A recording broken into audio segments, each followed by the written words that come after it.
It was a sunny afternoon when four childhood friends, Lena, Mike, Ronnie, and Sarah, lounged by the corner shop in their small village. While they were chatting about their usual weekend plans, an old man with a long gray beard approached them. He looked mysterious, carrying a tattered map in his wrinkled hands. "Would you young folks be interested in a little adventure?" he asked, his eyes twinkling. Curiosity got the better of them, and the friends nodded eagerly. The old man handed them the map, explaining that it led to a hidden treasure deep within the forest. They were thrilled and couldn't wait to start their adventure. The very next day, backpacks loaded with provisions, they entered the forest.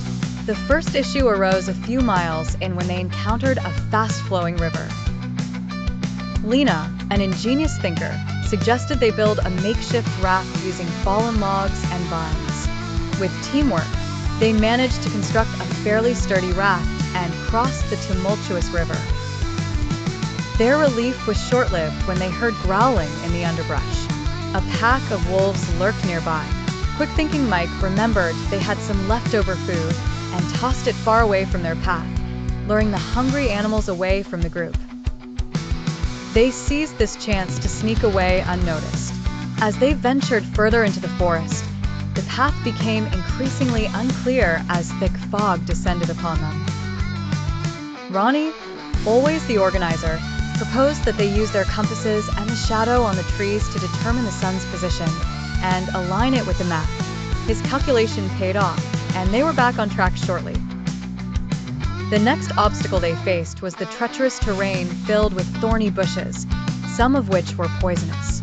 Sarah, the adventurous spirit, led the group by carefully identifying non-poisonous plants to mark clear passageways.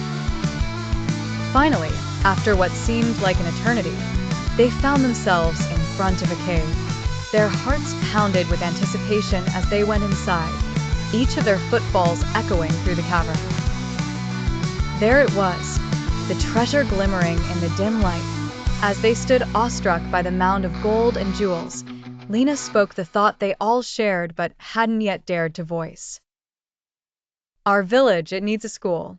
We can use this to build one." They all agreed heartily.